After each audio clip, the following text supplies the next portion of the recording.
Buenos días a Hola, todos. hola Álvaro, buenos días. Bueno, antes de nada, muchísimas gracias a todos los asistentes por estar con nosotros en un nuevo webinar de KPMG Impulsa. Hoy contamos con Álvaro Granado, que es director del área de Previsión Social y Pensiones en KPMG Abogados, quien nos va a hablar y a esclarecer ciertos aspectos que inciden en la planificación jubilación, de los autónomos. Como no queremos robarle mucho más tiempo, Álvaro, te cedo la palabra y un pequeño inciso. Antes de empezar, podéis ir dejando vuestras preguntas en el apartado de Questions and Answers para ir trasladándoselas a Álvaro durante la sesión. Y si alguna no quedara respondida, podéis contactarnos en hola@kpmgimpulsa.es. Muchísimas gracias. Gracias, María. Si esto de las preguntas, como dice María, es importante, dejarlas por escrito según vayan surgiendo, y para que sea esto más dinámico trataremos de ir respondiéndolas sobre la marcha. Y bueno, dicho esto, primero daros las gracias por vuestro tiempo, por asistir a esta breve presentación que espero sea de utilidad. Y lo que pretendemos es dar información sobre lo que está pasando en la seguridad social con la última reforma, la parte de la reforma que ha sido aprobada y la que está por aprobarse, un poco en base a las demandas, las peticiones que venimos recibiendo habitualmente de colectivos como el de autónomos. Vamos a empezar hablando de aspectos generales de la reforma de las pensiones, que nos afectan a todos. Quiero decir, cotizantes bajo el paraguas del régimen general y cotizantes en el régimen especial de trabajadores autónomos. Y en aquellos aspectos que incidan de forma más significativa en lo que es exclusivamente el régimen de autónomos, pues lo comentaremos con mayor profundidad. Y al finalizar la parte última del evento, que también es algo que hemos incorporado atendiendo a las demandas que cada vez más estamos recibiendo sobre cómo optimizar las cotizaciones de este colectivo de los autónomos en su régimen especial. ¿Qué ha pasado con la seguridad social? ¿Qué es lo que está ocurriendo? Se ha aprobado ya un primer bloque de medidas de la reforma de pensiones que ya está en vigor y que, bueno, vamos a describir brevemente. Por un lado, la primera de las medidas fue la separación de las fuentes de financiación de la seguridad social. La seguridad social, cuando presenta sus cuentas, pues los resultados que arroja son bastante catastróficos, si permitirme utilizar esta palabra, en relación con el déficit que arroja de manera recurrente y sobre todo con la deuda. Estamos endeudados. Entonces, para mejorar esta foto de lo que son las cuentas de seguridad social, pues se acordó eliminar de las cuentas lo que se denomina en la reforma como gastos impropios de la seguridad social. Eliminar partidas que están contabilizadas como de la seguridad social porque está haciendo frente a ella la seguridad social, pero que van a pasar a los presupuestos generales del Estado. Esto lo que va a hacer, como decía, es que mejore la foto, se vea mejor la foto de la seguridad social y que ese agujero o ese peso que actualmente soporta la seguridad social pues vaya por la vía de los presupuestos generales del Estado. Esta es la primera de las medidas. Una de las que se ha discutido mucho y se sigue discutiendo es el mantenimiento del poder adquisitivo de las pensiones. Esto a corto plazo y de manera inmediata afecta a los actuales pensionistas. Ha habido y está habiendo mucho debate. Veo por ahí una pregunta si se va a compartir la presentación. Decía, es un tema que ha generado y sigue generando mucho debate, lo de la famosa revalorización, si es por IPC, no es por IPC. Pues bien, lo que ya está aprobado es que se van a revalorizar, de hecho este año ya ha sido así, de acuerdo con el IPC, de España, del país, pero no directamente con el IPC anual. Es un promedio de las series de IPC de las series del año previo al cierre de ejercicio. Ejemplo, para determinar la revalorización del año 2022 se hace el promedio del incremento del IPC entre noviembre de 2021 2020, octubre, septiembre y sucesivamente. Saca un promedio y es a ese resultado de ese promedio a lo que se van a revalorizar las pensiones. Esto, como decía, es una medida polémica porque al fin y al cabo se está desvinculando la revalorización de las prestaciones, de las pensiones, de lo que es la evolución del país, del crecimiento del país. Y es algo que también nos ha solicitado Europa y que muchos países han hecho, desvincular del IPC la revalorización. De momento estamos así, con esta medida que ya digo, ya está aprobada, está en vigor, y ya pues con lo que ha ocurrido con este IPC tan enorme que estamos teniendo, que parece que puede ser transitorio, pues ya va a tener un impacto enorme en la revalorización de las pensiones del próximo año. Otra medida que también ha sido bastante polémica ha sido la derogación de algo que nunca ha llegado a aplicarse, nunca ha llegado a entrar en vigor, que es el factor de sostenibilidad, y ha sido sustituido por lo que se llama el mecanismo de equidad intergeneracional, que son dos medidas que realmente no tienen nada que ver. El factor de sostenibilidad, lo que regulaba, este factor de sostenibilidad se introdujo en 2013, entraba en vigor en 2019, posteriormente, antes de 2019, se aplazó su entrada en vigor hasta 2023 y en 2021 lo han derogado. Con lo cual, como decía, nunca llegó a entrar en vigor. Era una medida que se introdujo buscando precisamente la sostenibilidad del sistema financiero de pensiones, el sistema español de pensiones, que lo que pretendía hacer era ajustar la pensión de jubilación de seguridad social en función de tu esperanza de vida. Había un índice corrector, que era este factor, que según se esperara, de acuerdo a tablas de mortalidad, que el pensionista viviera más, el factor de ajuste era superior que un pensionista que en función de su año de nacimiento la esperanza de vida fuera menor. Esto corregía las pensiones, atacaba directamente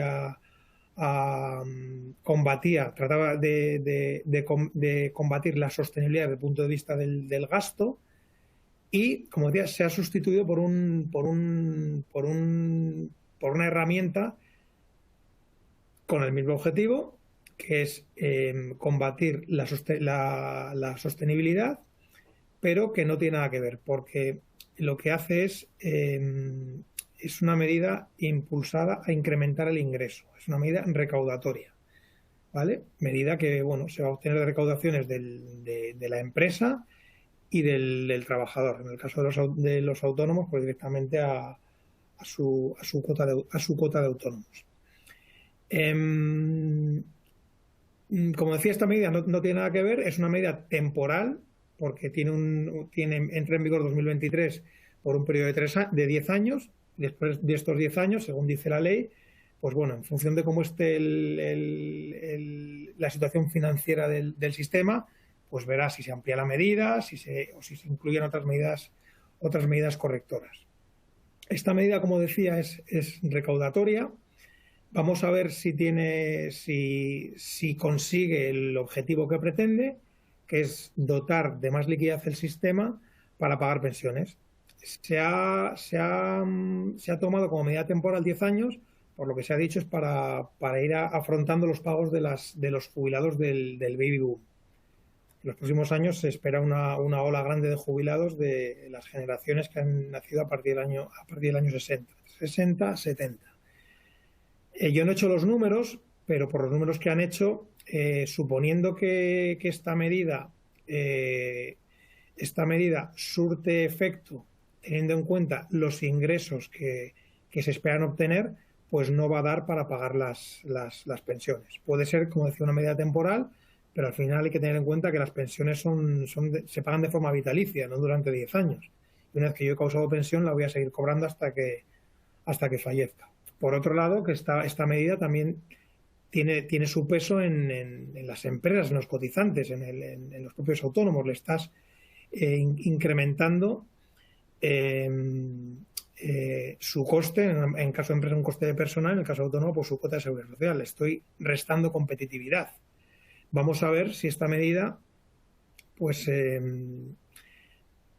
además de, ya digo, lo que pretende es recaudar más, sino tiene impacto en el mercado laboral, pues no disminuye las contrataciones, incluso no provoca algunos despidos, incluso algún cierre. Bueno, esto está por ver, pero ya digo, son medidas, una sustituye a otra, pero son medidas que no tienen nada que ver desde el punto de vista que una es del gasto y otra es del ingreso.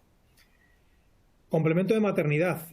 Esto también es algo nuevo ya en vigor desde principio del 2021. Se ha suprimido el antiguo complemento de maternidad por el que ahora se llama complemento de brecha de género. El antiguo complemento de maternidad daba una cantidad, un porcentaje del salario que aumentaba en función del número de hijos a partir de 2 hijos. Este nuevo complemento, el de brecha de género, al que también pueden tener derecho los hombres, si cumplen una serie de requisitos, si es demostrar que por el hecho de la paternidad o maternidad en el caso de mujeres, pues esta circunstancia ha supuesto una posible merma en sus cotizaciones en algún momento de su carrera. Este nuevo complemento de brecha de género es una cantidad anual que se irá revalorizando de 392 euros por hijo al año, con un tope de 4 hijos. Esta medida resulta beneficiosa para las madres, padres de un hijo, porque antes no se le tenía derecho, ahora sí, pero a partir de 2 hijos en adelante el ingreso que se va a recibir es menor.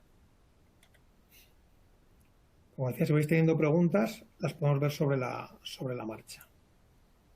Una medida importante que también va a condicionar, que se ha planteado con el objetivo de tratar de mejorar, combatir los problemas de la sostenibilidad del sistema, pues tratar de incentivar que se trabaje más años, más allá de la jubilación, y tratar de penalizar o desincentivar la jubilación anticipada.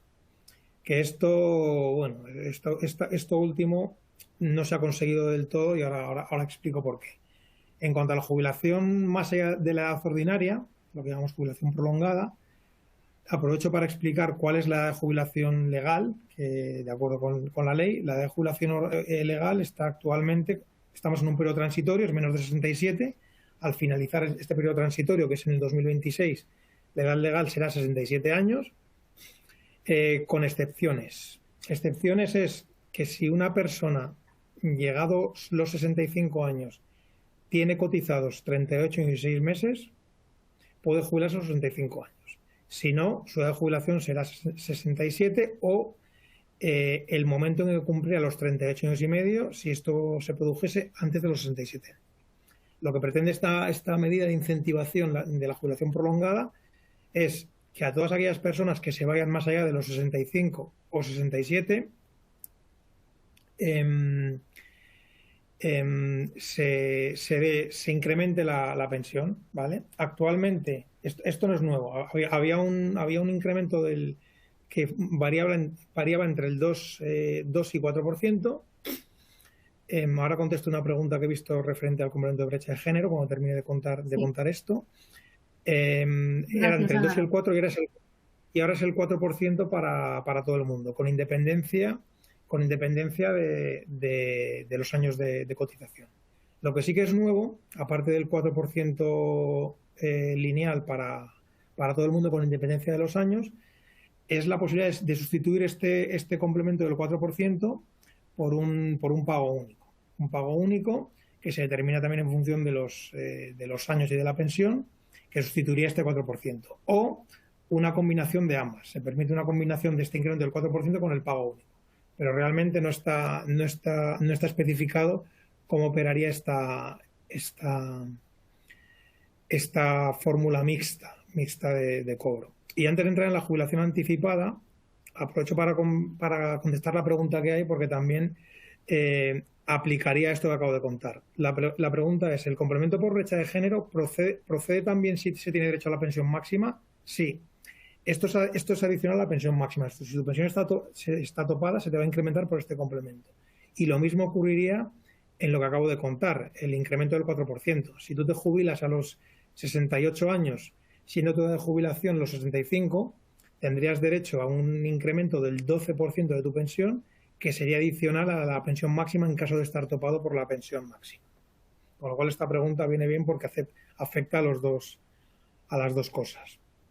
En jubilación anticipada también ha habido cambios, como decía, con el objetivo de tratar de desincentivar la misma, pero lo cierto es que, salvo casos que ahora contaré, pues no se desincentiva mucho. Al contrario, se incentiva. Y de hecho, que bueno, habrá múltiples motivos, pues con respecto al año pasado, se ha incrementado un 14% la petición de jubilaciones anticipadas en este año. ¿Por qué puede ser esto? Bueno, cuento antes cómo se ha regulado la nueva jubilación anticipada y a continuación mi opinión sobre por qué está ocurriendo esto, por qué está habiendo este aluvión de jubilaciones anticipadas. Hasta ahora había unos coeficientes reductores, que los sigue habiendo, en caso de anticipar tu edad de jubilación, ¿vale? Anticipación siempre se considera todo lo que sea jubilarte antes de tu edad legal, que como decía son 65 o 67. Hay dos supuestos, jubilación ordinaria de manera voluntaria y lo que sea por no voluntad del trabajador. Que esto estaría orientado, esta última, a los típicos casos de trabajadores que vienen a lo mejor de un ERE, donde en ese ERE ya se te regula que se te va a pagar un complemento hasta tu edad de jubilación, que puede ser la anticipada. Pues en esos casos los coeficientes reductores son menores. Eran menores y siguen siendo menores porque eso no ha cambiado. A las de la no voluntaria no ha cambiado. Y los de la voluntaria, que aquí es donde se han metido más cambios, los antiguos coeficientes reductores eran trimestrales, es decir, se medía por trimestre de anticipación a la jubilación, tenía un coeficiente reductor. Los nuevos pasan de trimestrales a mensuales, ¿vale? La jubilación anticipada, no lo he dicho, en el caso de involuntaria, los casos de ERE, la edad más temprana es de 4 años previos a tu edad de jubilación legal. Si tu edad de jubilación legal son los 65, tu anticipada involuntaria podría ser a partir de los 61 años. Y en el caso de voluntaria son 2 años. Si tú tienes como legal 65 y cumple los requisitos para anticipada, que es tener cotizado los 35 años, te podría ser lo más temprano los 63. De estos coeficientes, como decía, en el caso de voluntaria, pues ahora son mensuales y se da la circunstancia de que salvo creo que son 4 casos, y es si te vas a la jubilación, si anticipas justo a los 63 años, 63 años y un mes, o un periodo intermedio, son en esos 4 casos, es más perjudicial lo de ahora. En el resto de casos va a ser mejor lo nuevo que lo anterior. Esto entra en vigor en esto ya está en vigor 2022, y lo que voy a contar ahora, que es en los casos de pensión máxima, que ahí sí que hay bastante penalización, entraría en vigor en 2023. Entonces, ¿por qué esto ha podido suceder? Lo que decía, ¿por qué está habiendo este aluvión de anticipadas? Pues un poco beneficiándose en los casos que proceda de la menor reducción en coeficientes reductores, y en otros casos, pues a lo mejor para beneficiarse de lo que hablo en el caso de las pensiones máximas, gente que sea por pensión máxima, que con el cambio saldrán perjudicados, salvo que lo hagan en este año 2022, donde todavía no entra en vigor. ¿Cuál es el tema de la pensión máxima? Que digo que esto sí que afecta, y aquí vemos un ejemplo. Hasta ahora, la fórmula de cálculo de la pensión, ¿vale? Se calcula tu base reguladora, que es el promedio de las bases de cotización de los últimos años, en este caso 25, ¿vale? Actualizadas a IPC, etcétera, y ese promedio de bases de cotización era tu pensión. Ese promedio de bases de cotización se comparaba con la pensión máxima, y si la pensión máxima era mayor que ese promedio, pues te ibas por pensión máxima. Y el coeficiente reductor se aplicaba sobre la pensión máxima directamente, que el máximo es un 4%. Es decir, la máxima reducción, 4% si te vas a los 63, si te vas a los 64, un 2%. Con lo cual, la máxima reducción que tú podrías tener, y que todavía puedes si te jubilas durante este año 2022, a los 63 años ibas por pensión máxima, es del 4%. ¿Qué ocurre con lo nuevo? Pues que se calcula de forma diferente. De forma diferente, y es que si tú vas por pensión máxima, el coeficiente reductor se aplica directamente sobre la pensión máxima. Pero no el coeficiente reductor del 4%, los mismos coeficientes que se aplican a la base reguladora, ¿vale? Que ahora vais a ver. En este caso, vemos aquí un ejemplo, pues pasaría del 4 al 21%, ¿vale? ¿Qué es este caso? Bueno, hemos puesto una persona que se va a jubilar a los 65 años, con 40, cumple los requisitos, tiene 47 a día de hoy, cotizando por bases máximas.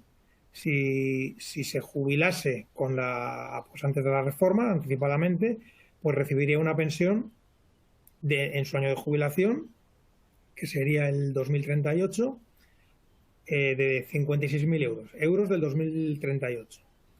Mientras que si aplicamos la normativa actual, la normativa tras la reforma, pues tendría una pensión bastante inferior, perdón. ¿Vale? Sería de 46.000 euros. Arriba en el gráfico tenéis expresada la pensión como porcentaje del último salario, ¿vale? El primer caso le estaría cubriendo un 38%, tendría una brecha del 62%, mientras que con la reforma tendría el 31%, ¿vale? Y esto se mantiene de forma vitalicia. Con lo cual, como veis, la diferencia es significativa, ¿vale? Y veis, que al final la pensión máxima estimada, porque hemos supuesto una hipótesis de incremento del 2%, la estimada del 38 serían 58.500 euros, ¿vale? Recibiría en el caso primero, con la normativa actual, pues tendría una reducción muy poco significativa con respecto a la máxima, de 2.000 euros, 2.200 euros, mientras que veis que en el otro caso serían 12.000, ¿vale? Por eso yo digo que uno de los motivos que puede estar ocasionando esto, lo que es el aluvión de jubilaciones, puede ser esto. ¿Qué más medidas se han adoptado hasta ahora? Que también afectan tanto a cotizantes bajo el régimen general como autónomos, es la regulación a nivel fiscal y financiero de las aportaciones a ciertos vehículos de previsión social. Antes voy a leer una pregunta, ¿vale? Antes de pasar. Si tengo 15 años cotizados de autónomos en pluriactividad y por cuenta ajena tengo más de 30 años cotizados, ¿te puedes jubilar desde los 65 años? He oído algo del fondo. Vale, lo del fondo nuevo de pensiones ahora lo vamos a comentar. Y en cuanto a la primera pregunta, déjame que la lea otra vez. Si tengo 15 años cotizados de autónomos por cuenta ajena, tengo más. Vale, entiendo que las cotizaciones serían 30 en el general más 15 en autónomos. O si fuera así, 30 más 15, llegados los 65 años, te podrías jubilar a los 63, porque cumples con los 35 años que te exige la norma para jubilar anticipadamente. Y a los 65, por supuesto, porque tienes más de 38 años y medio. ¿Vale? Es decir, no se solapan. Si tú tienes por un lado autónomos y por otro régimen general, se suman. Entrar en la fiscalidad, ¿vale? Una de las, ahora vamos a ver lo del nuevo fondo de pensiones, que como digo, sí tenemos información, aunque todavía está en fase proyecto de ley. La verdad es que ha habido muchos cambios desde 2020. Hasta 2020 había un límite conjunto de aportaciones empresa-trabajadora a los planes de pensiones y otros vehículos que era de 8.000 euros. 2021 se redujo este límite de 8.000 a 2.000 y se estableció un límite adicional de 8.000 euros, adicional a los 2.000, que era aplicable solo en planes de empleo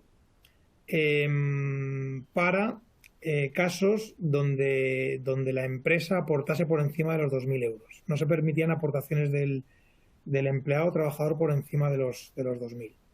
Esto se ha modificado en 2022 y está en vigor. Se reduce el límite conjunto de 2.000 a 1.500 y el límite segundo, el límite ampliado, pasa a 8.500 euros y puede estar formado por aportaciones tanto del trabajador como de la empresa, ¿vale? Siempre y cuando las del trabajador sean, como mucho, iguales a las de la empresa. Y esto afecta a los autónomos ¿vale? Teniendo un límite de 1.500, ¿vale? Y un límite adicional de 4.250, que es justo el 50% del de los 8.500. Esto es un límite tanto fiscal como financiero. Financiero quiero decir que no puedo aportar más de eso, y fiscal, que fiscalmente me podré reducir en mi base imponible esta cantidad.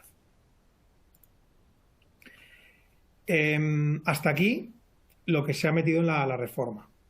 Y ahora vamos a ver lo que va a venir, ¿vale? ¿Qué reformas se esperan en los próximos meses? Y una de ellas es precisamente la que se preguntaba por aquí. Es lo de el famoso fondo de pensiones promovido por el Estado.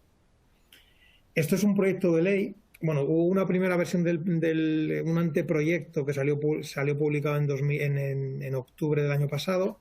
El 4 de marzo de este año ya ha aparecido lo que es el proyecto de ley, que parece que tiene visos de que va a ser el definitivo. Quizás metan algún cambio, porque están ahora mismo pues planteando enmiendas.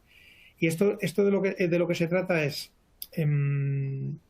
de tratar de cubrir bajo el segundo pilar, los planes colectivos, planes de empleo, a un colectivo tan significativo como es el de autónomos, pymes, donde no es habitual que tengan planes de empleo. Entonces, de alguna forma estaban en desventaja con respecto a trabajadores que trabajan en corporaciones más grandes, donde tienen la posibilidad de ofrecer este tipo de planes, ¿vale? En pymes también se puede, lo que pasa que, bueno, pues por lo que es temas administrativos, requisitos para montarlo, pues no es una vía que suelen utilizar estas compañías. Entonces, lo que se pretende impulsar con esta ley, ¿vale? Dicho es que parte de la reforma, aparte de tocar lo que he explicado de seguridad social, uno de los puntos y de los pilares en los que se sostiene la reforma del sistema es apostar por la previsión social complementaria, que sea el segundo pilar, el ahorro empresarial, quien soporte por las posibles mermas o pérdidas que se den en las futuras pensiones de seguridad social. Entonces, lo que se trata con esta parte de la reforma, con los planes estos promovidos por el Estado, se trata de, al final, el Estado va a facilitar el que estos colectivos más pequeños, ¿vale? Pues tengan ya montado lo que es la carcasa para directamente adherirse a algo parecido a un plan de empleo, ¿vale? Mediante lo que se llama planes de pensiones simplificados.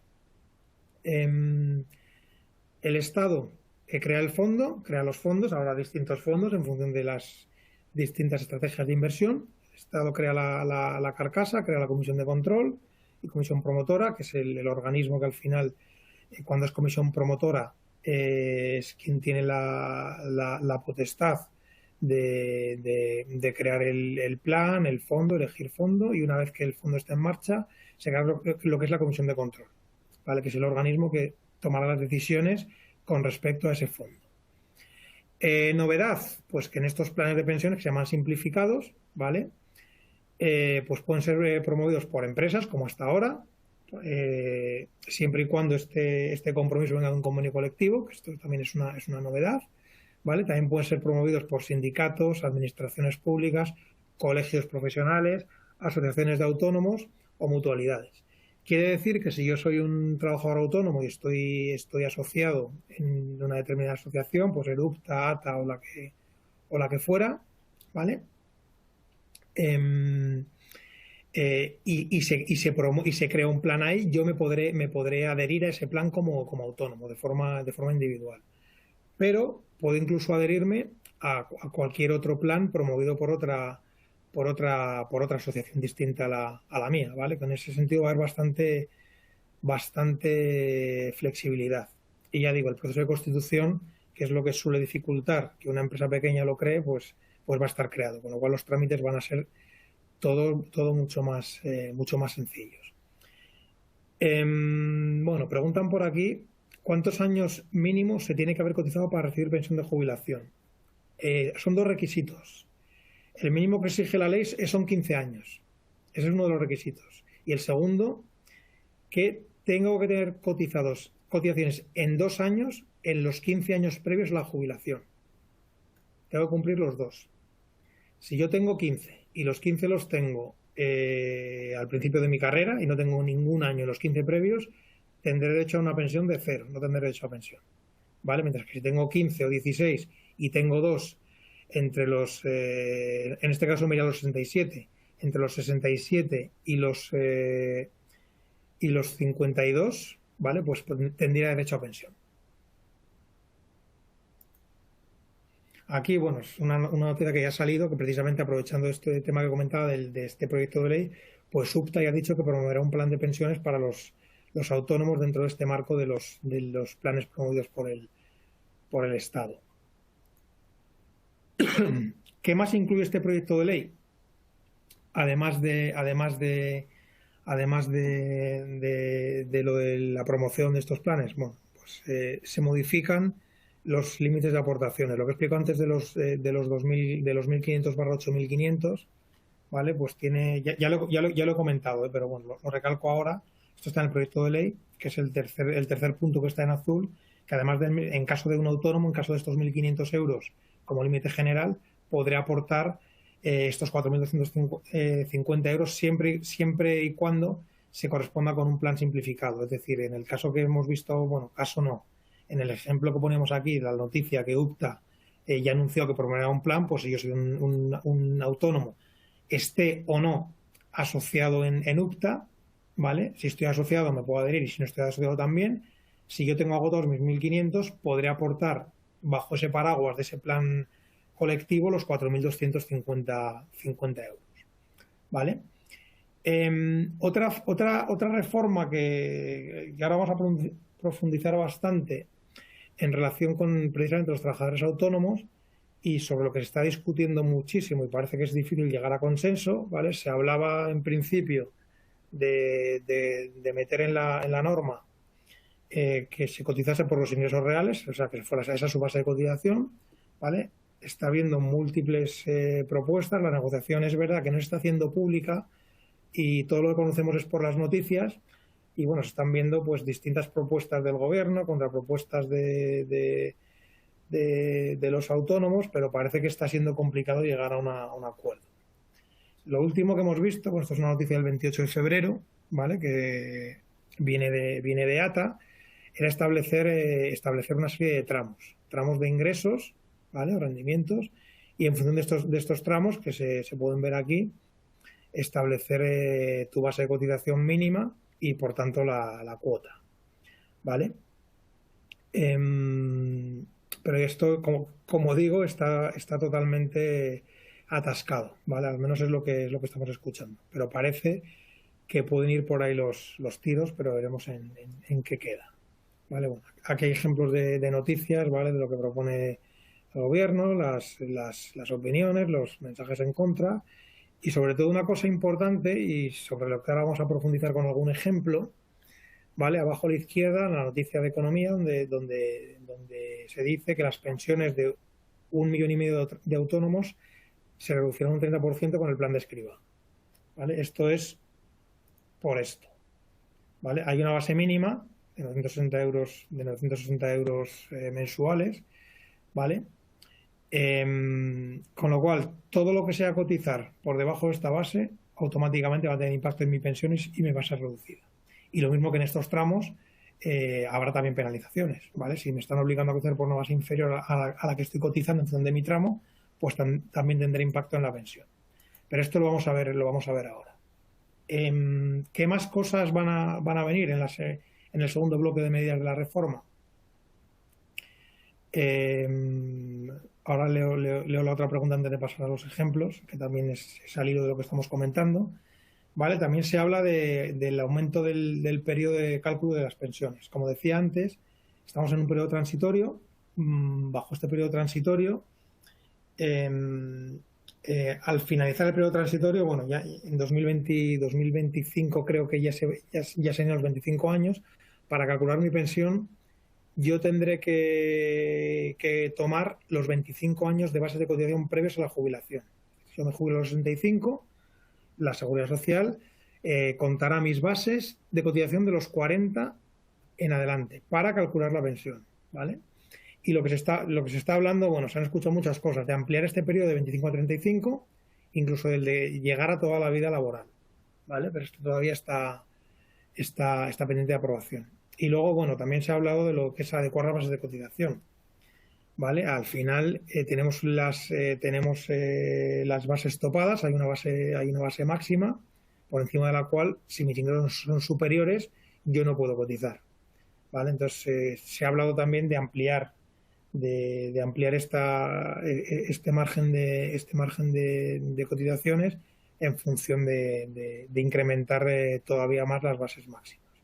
Y bueno, esto habrá que ver, y lo vamos a ver ahora también en los ejemplos, porque en la medida en que yo apruebe esta medida, si la pensión máxima no crece en la misma proporción, ¿vale? Incluso se queda por debajo, pues todo lo que yo esté cotizando por encima de esta pensión máxima no va a tener repercusión directa en mi pensión. De hecho, no va a tener ninguna repercusión. Pero hasta ahora lo vamos a ver.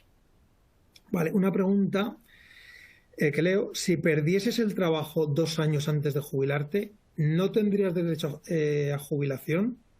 ¿O 4 años si contamos el paro? A ver, los requisitos son un total de 15 años, ¿vale? Y 2 de cotización en los 15 previos a la jubilación. Es decir, si tu edad de jubilación, vamos a poner que son 65 años, ¿vale? Tú tienes que tener cotizados 2 entre 50 y 65.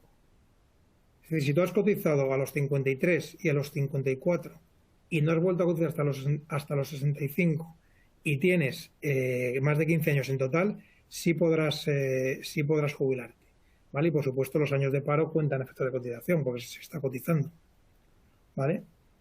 No sé si he contestado a la pregunta, Cristina. Si no, vuelve a replantearla y volvemos sobre ella.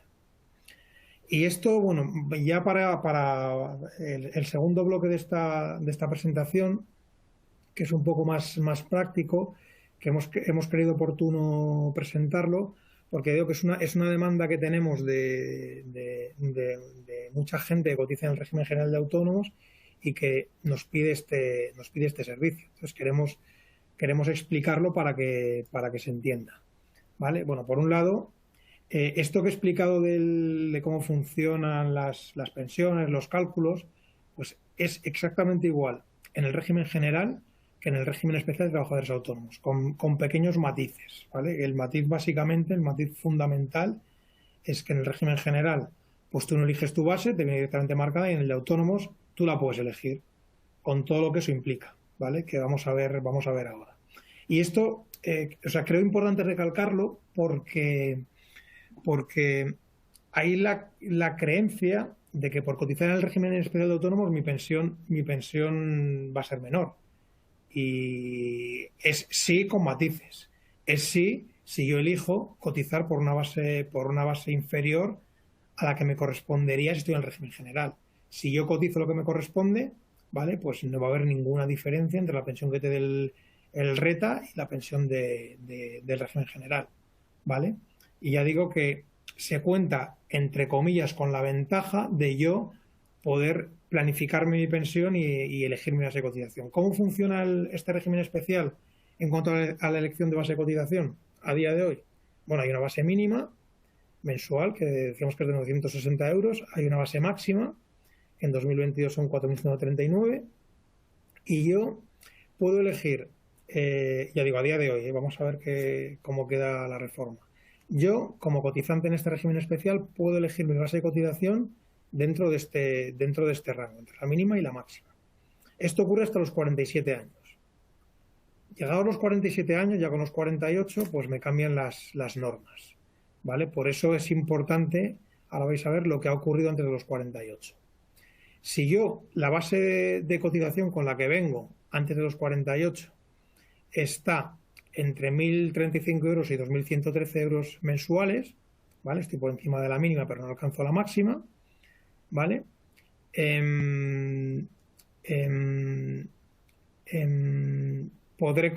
Perdón. Como decía, hasta los 47 yo tengo una base mínima y una máxima por la que cotizar, ¿vale? Entonces aquí, llegado a los 48, hay dos posibilidades. Una, que yo ya he estado cotizando por encima de 2.077, la base del 21, que este año son 2.113,20, Si he cotizado por encima, podré seguir cotizando, podré bajar mi base a la base mínima o seguir por base máxima. Si no, si he cotizado por debajo de esta base, de los 2000, de los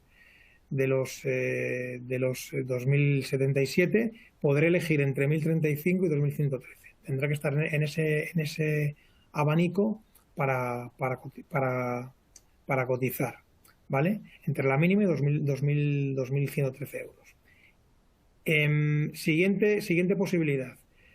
Llego a los 48 años, ¿vale? Y tengo por lo menos 5 años cotizados en el pasado, ¿vale? Pues si mi última base es es inferior a 2077, no podré cotizar por encima de 2113. Tendré el rango entre la mínima y 2113. Y si es superior, pues lo mismo. Puedo bajar a la mínima o irme a la base de cotización por la que estaba cotizando, incrementada en 1,7. ¿Vale? Con lo cual tengo cierta libertad. ¿Vale? Bueno, estas bases lo que llamamos base mínima, para un caso, ¿vale? Para en caso de autónomos que ejerzan función de dirección o gerencia, ¿vale? En el año 2021, y además de ejercer estas funciones, pues tengan contratado un número de 10 o más trabajadores, pues su base mínima será de 1.234 euros. Estas son las reglas, ¿vale? Vamos con los ejemplos prácticos. Aquí vemos la evolución desde el año 2007 entre la base máxima, que es la línea del gráfico azul, y la pensión máxima.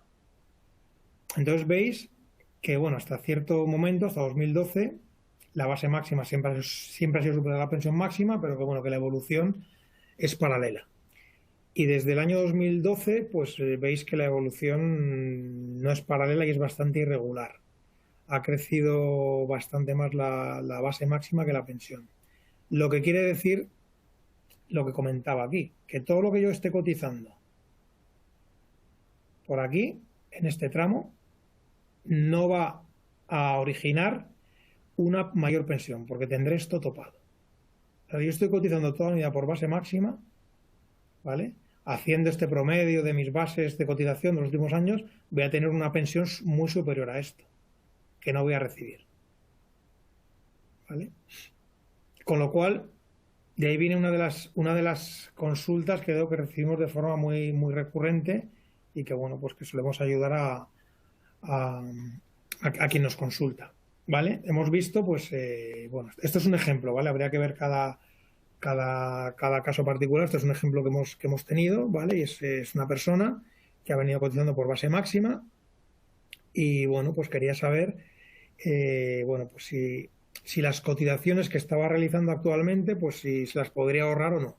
Y en este caso concreto, ¿vale? Pues vimos que a partir de los 59 años no tenía por qué cotizar por base máxima, ¿vale? Le alcanzaría cotizando por base mínima, que sería el ejemplo más extremo, es bajar de la máxima a la mínima, ¿vale? Con lo cual tendría 6 años, como veis aquí en este caso, donde podría disminuir su base de cotización. Ya digo, en un caso extremo que sería bajar a la mínima. Puede haber casos intermedios donde a lo mejor en lugar de los 59 años puedes ajustarlo antes, a los 50, pero por una base superior a la mínima. Esto es su escenario de partida, ¿vale? Está cotizando por base máxima, ¿vale? Si cotiza por base máxima, sigue cotizando en el futuro, pues estás en base a una previsión de incremento de 2%, estás ya en su base de cotización, estaría en la cuota máxima de autónomos, y su escenario optimizado, ¿vale? Aquí, que es cuando cumple los 59 años, pues podría bajar su base de 17.000 euros a 5.000, y así hasta el momento de la jubilación. Veis que el último año baja considerablemente, tanto máxima como mínima, porque está prorrateado, está hasta el mes en que cumple la edad de jubilación. Y esto es el ahorro anual, ¿vale? En las cuotas, ¿vale? En las cuotas. Estos son cuotas, perdón, no base, estos son cuotas. Entonces, el ahorro en las cuotas, ¿vale? Ajustando a la base, ¿vale? Es decir, si este señor sigue pagando esto hasta el final, ¿vale? Como cuota de autónomos, estos son cuotas anuales, no son anuales. Si sigue pagando estas cuotas hasta el final, pues estaría, vamos a decir, entre comillas, tirando, perdón, que me he ido, estaría tirando 57.000 euros, ¿vale? 57.000 euros que está cotizando y, como digo, no van a derivar en un incremento de la pensión, ¿vale? Con lo cual yo aquí, pues, manejando esta información, pues puedo determinar cómo ajustar mi base para ahorrarme dinero y luego ya ver qué puedo hacer con este dinero, ¿vale? Que puedo desde guardármelo, ahorrármelo o invertirlo en un vehículo de ahorro privado. Y aquí este es un ejemplo, de este caso, ¿vale? Donde para este caso particular, que voy a ver si tenemos el salario, creo que nos está anotado el salario, ¿vale?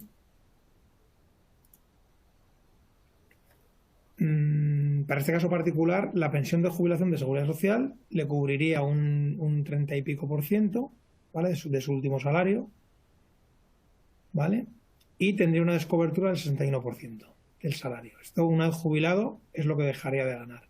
Mientras que en este ejemplo que digo, pues estos 57.000 euros que tú te ahorras, ¿vale? Si los vas aportando a un plan de ahorro privado, ¿vale? Que hemos supuesto que estos 57.000 euros, ¿vale? Estas cosas anualmente abonadas esto es un ejemplo, a un plan privado donde se consigue una rentabilidad del 2%, me permitirá generar, cuando yo me jubile, un capital de 69.200 euros que, traducido a pensión, ¿vale? Me supondría una pensión vitalicia mensual de 290 euros, ¿vale? Que incrementaría un poco mi cobertura en la jubilación, ¿vale? Este es un caso, es el caso de optimizar por arriba.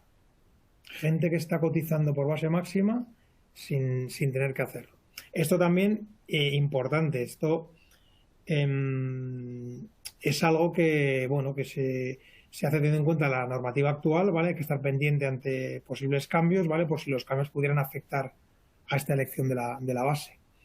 Luego, otro caso que es bastante común, ¿vale? Y es gente que decide cotizar por base mínima desde el inicio y no la toca. Al final quiere cotizar lo menos posible. Pues esto, como decía, no es que el RETA sea menos generoso que el régimen general, es que has cotizado por una base inferior, por lo tanto tu pensión es menor.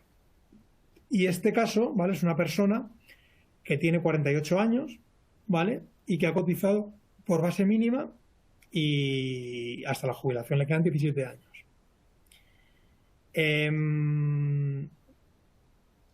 Y a los 48 años, ¿vale? Perdón, decide cotizar por base máxima, no la base máxima de los 4.000 que hemos visto, sino en su caso sería 2.113,20 euros. ¿Por qué? Vuelvo para atrás. Lo veamos aquí. Como yo he cotizado antes de los 48 por una base mínima, ¿vale? Lo máximo que podré cotizar, ¿vale? Estaría por aquí. He cotizado antes de los 47 años, ¿vale? Por una base mínima, está en este tramo, ¿vale? Lo máximo que podré cotizar son los 2.113 euros al mes, incrementados con los que se incrementen las bases, ¿vale? Quedamos en este caso. Entonces, en este caso, a los 48 años, lo máximo que podría cotizar sería por esto. Entonces, ¿qué pasa? Que si yo cambio mis cotizaciones, bueno, esta sería mi pensión, ¿vale? Mi pensión de jubilación anual, si yo mantengo hasta la jubilación, base mínima, 15.657. Si yo a los 48 cambio la decisión y cotizo por lo máximo que puedo, que son 2.113 euros, tendré una pensión de 28.252, ¿vale? En total. Es decir, este incremento en cuotas a la base de los 2.113 euros me va a suponer un incremento en la pensión de 12.000, ¿vale? Una pensión total de 28. Y tendré un gap de 27.000 euros, ¿vale? ¿Cuál será el incremento en cuotas por todo este periodo, 2022 hasta mi jubilación, que en este caso 2039? Pues será en valor actual 72.860 euros, que tendría que ir abonando en este periodo, ¿vale? Y aquí puedo decidir qué hago: incremento mi base del régimen de autónomos o esto lo ahorro y lo meto en un plan privado, con las mismas hipótesis que veíamos antes, rentabilidad de 2%. ¿Vale? Pues, ¿qué ocurriría? Pues que si yo hago esto, estos 72.000 los voy metiendo anual o mensualmente en un plan, la pensión que alcanzaré será de 5.018 euros de forma vitalicia, ¿vale? Mientras que aquí, aportando lo mismo, tendré más del doble. Esto, la diferencia es porque esto es un sistema de prestación definida, yo tengo ya marcadas unas reglas y la prestación va a ser independiente desde un punto de vista de capitalización de lo que yo aporte. Mientras que aquí no. Aquí es un sistema puro de capitalización y mi prestación va a venir determinada por lo que yo aporte más los rendimientos. Y luego otro dato importante.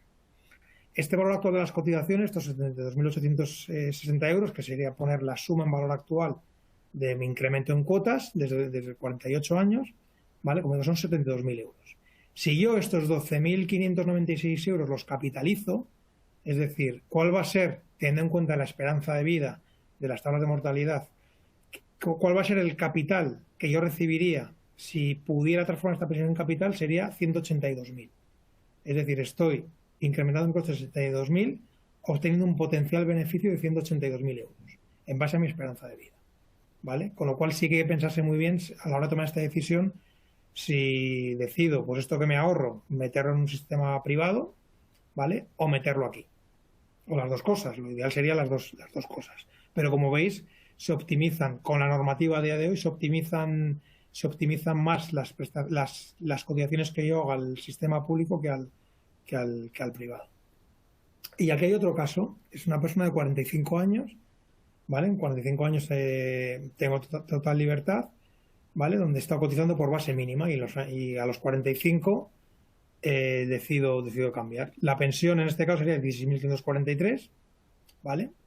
Si decido irme por base mínima, es un poquito superior a la de aquí, ¿vale? Que eran 15.657 siempre por base mínima, por las revalorizaciones. Tiene 48 y tiene 45. Se jubila 3 años más tarde, ¿vale? Estos son 3 años de revalorización.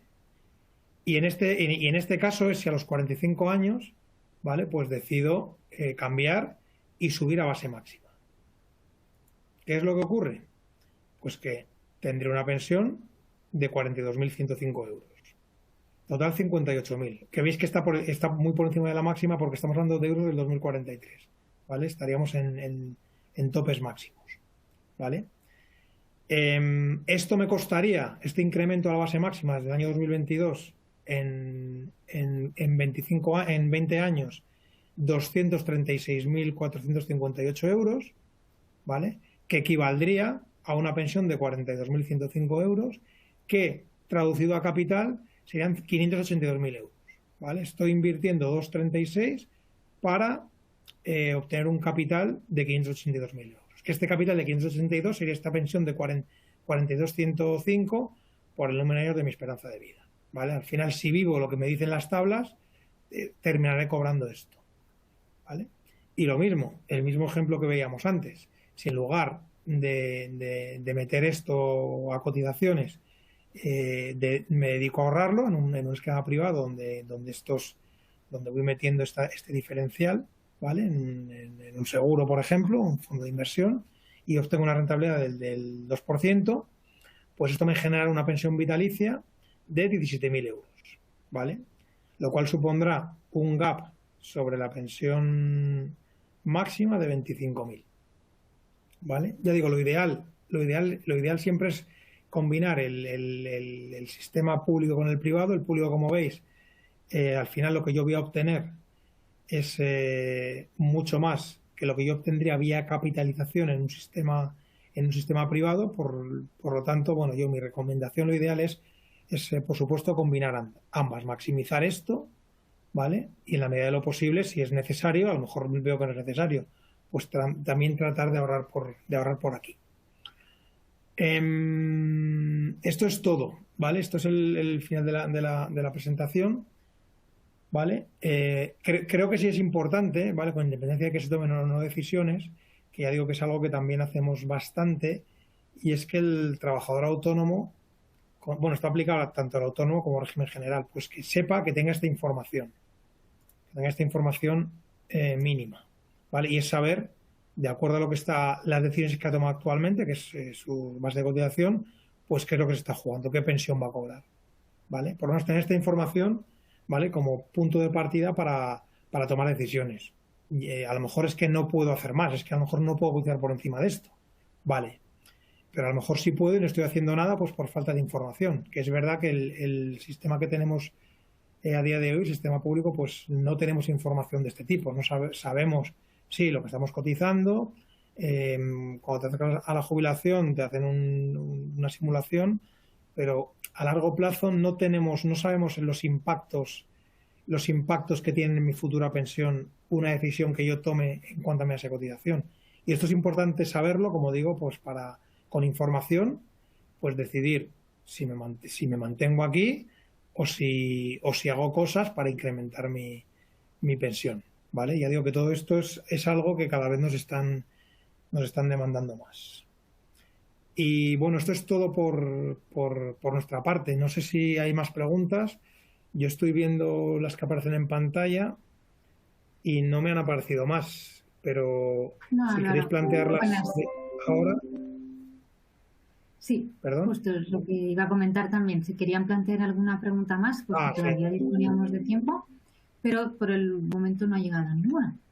De todos modos, ya aprovecho para darte las gracias por todas las explicaciones. Yo creo que ha quedado bastante claro cómo va a ir evolucionando este sistema de pensiones y todas las novedades que vienen, que no son pocas. Así que seguro que vamos a volver a contar contigo para que nos sigas esclareciendo más cómo se va a ir aterrizando toda la normativa. Muy bien. De todos modos, pues también recalco también que... Sí, perdón, Álvaro. No, Didi.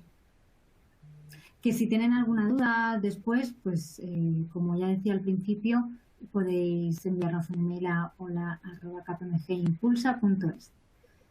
Mira, nos llega una última pregunta. Sí, lo estoy viendo, sí. Vale. Sí. Dice, las rentabilidades de la aportación al plan de pensiones privado en las compartidas presentadas, ¿cómo estaba calculada? Perdón, que creo que me he perdido el dato. Bueno, aquí no se ha calculado bajo ningún método científico, ¿vale? Se ha supuesto efectos comparativos que obtengo el 2% anual, ¿vale? Esta rentabilidad evidentemente va a depender en gran medida del producto que yo decida a efectos de inversión. En sistemas de jubilación hay productos garantizados, productos que te garantizan una rentabilidad que a día de hoy están cercanos al 0%. En productos no garantizados, como decía, ahí es donde la rentabilidad va a venir condicionada por lo que yo elija, ¿vale? Los famosos, pues vamos a hablar de seguros Unit Link, donde en función de lo que me ofrezca la compañía de seguros, ¿vale? Distintas cestas o estrategias de inversión, yo tomo la decisión. Normalmente, cuanto mayor peso tenga mi cartera de inversión en renta fija, pues la expectativa de rentabilidad será menor, con menor riesgo, que eso no quiere decir que no haya riesgo, porque riesgo hay en toda inversión, sea renta fija o renta variable, y cuanto mayor peso tenga en renta variable de inversión, la expectativa de rentabilidad va a ser por supuesto más alta, pero el riesgo también es mayor, hay mayor volatilidad. Entonces, respondiendo, pues para este cálculo se ha supuesto que desde que empieza a aportar este señor, en este caso a los 45 años, hasta la jubilación, obtendría un 2% en la rentabilidad, y en este otro lo mismo, un 2%.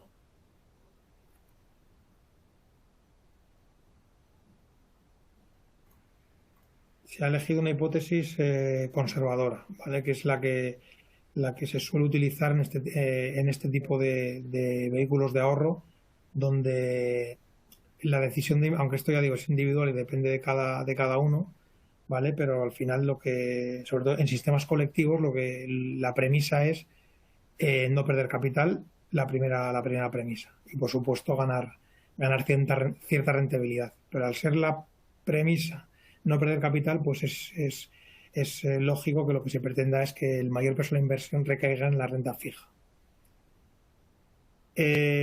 Vale, aquí hay otra pregunta. También tenemos en cuenta la poca confianza en el sistema de pensiones y temas que se reduzcan las pensiones que has calculado en estos momentos para decidir aumentar tus cotizaciones. Por eso valoras el ahorro privado. A ver, el ahorro privado es uno de los pilares en los que se fundamenta la reforma de pensiones. Y de ahí la creación de este plan público, este fondo de pensiones promovido por el Estado. Yo lo valoro y apuesto por ello, porque no porque la seguridad social vaya a bajar mucho las pensiones, que esto habrá que verlo. O sea, la tendencia hasta ahora, pues la tendencia hasta ahora ha sido pues la seguridad social ha ido aguantando los golpes de los déficits, de la deuda, los ha ido aguantando, y las pensiones se han ido tocando, pero no significativamente. Yo no sé qué va a ocurrir en el futuro, pero lo que está claro es que si se pretende impulsar con la reforma el ahorro privado, ¿vale?, es porque probablemente las pensiones seguirán bajando, y lo que se pretende es que precisamente sea el segundo pilar, las empresas, quienes puedan complementar estas posibles mermas de la seguridad social, ¿vale? Yo a día de hoy, a ver, tenemos que tener confianza en el sistema público que tenemos, porque es el que tenemos, y se están tomando medidas para que siga sosteniendo a los pensionistas actuales y los futuros pensionistas. Lo que no sabemos es, que va a seguir pagando pensiones, yo no tengo duda que lo va a seguir haciendo. Lo que no sé es en qué cuantías, ¿vale? Por eso creo que es importante combinar los dos, ¿vale? Y en la medida en que esto es algo, o sea, que no es nuevo.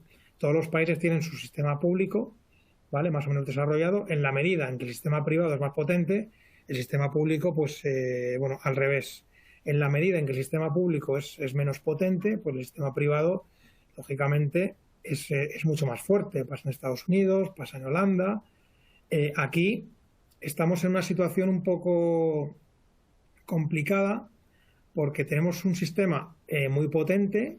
Cuando se creó era muy potente y lo sigue siendo, pero bueno, pues con temas de que vivimos más. Las pensiones que cobramos, que cobran los nuevos jubilados son más altas. Paro estacional, disminución de la tasa de natalidad, pues hace que el sistema pues empiece a tambalearse, ¿vale? Tambalearse, y necesita ayuda. Entonces, ya digo, partimos de una cosa muy buena que hay que reforzar, ¿vale? Y el principal refuerzo es el privado. En países que esto desde el principio han apostado por la parte privada, pues es gente que ya está muy concienciada, ya sabe que con el Estado cuenta muy poco, ¿vale? Y desde que son pequeñitos, ¿vale?, incluso en el colegio, pues ya tienen educación financiera, ¿vale?, pensando en la jubilación. Aquí, ya digo, estamos en una situación de tránsito, porque nosotros no estábamos acostumbrados a eso.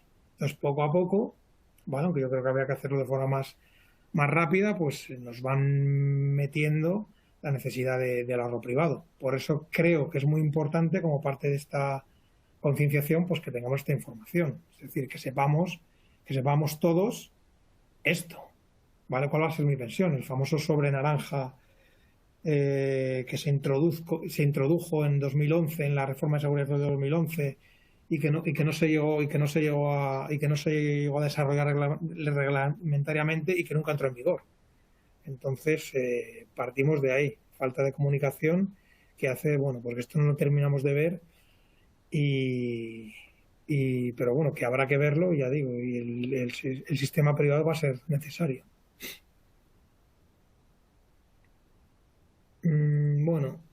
Otra pregunta.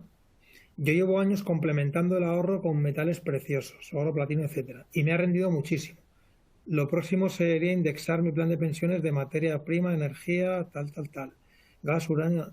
Tengo 46 años, me queda mucho y mucha incertidumbre. Sí, esto más que una pregunta, si he leído hasta el final, parece una reflexión.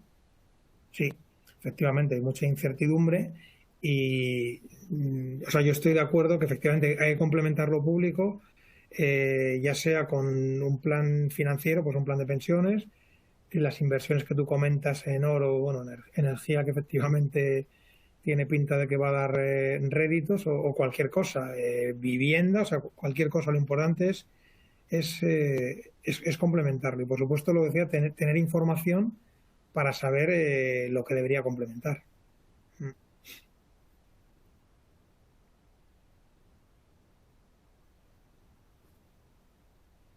Esperamos a ver si hay más preguntas o reflexiones. Y lo de la incertidumbre, por supuesto. Tenemos incertidumbre hoy en día en todo, eso es la seguridad social.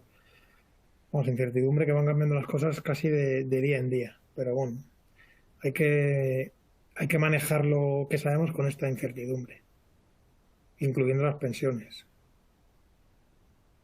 Pasa que en pensiones sí es verdad que al final es un tema de muy largo plazo y cuanto antes tome las decisiones, pues más fácil será ver el beneficio, los réditos en mis decisiones. Si yo me planteo la jubilación complementaria, el ahorro privado, cuando estoy a 10 años vista de mi jubilación, pues voy a tener poco margen para establecer un complemento adecuado, ¿vale? Por lo que veíamos de que es un sistema de capitalización. Vale, dejamos un minutillo más, a ver si hay más preguntas. Y si no, pues daremos por finalizado. Y cualquier duda, pues por email, a través de Impulsa. Si necesitáis, ya digo, ayuda a la hora de este tipo de información, cálculos, pues lo mismo. A través de Impulsa podemos prestar este servicio. Pues parece que no hay más preguntas. Sí. A ver. Parece que, bueno, agradecimientos, sí. Muchas gracias a todos a los que habéis podido asistir. Bueno, preguntaban también si la presentación, pero lo que sí es que estará disponible la grabación. Así que, bueno, os mandaremos un correo con el enlace para que podáis visualizar el webinar siempre que lo necesitéis. Y por mi parte, daros las gracias a todos los que habéis asistido y que espero que os haya sido de utilidad. Seguro que sí, Álvaro. Muchísimas gracias y nos vemos próximamente. Gracias. Hasta luego. Hasta luego.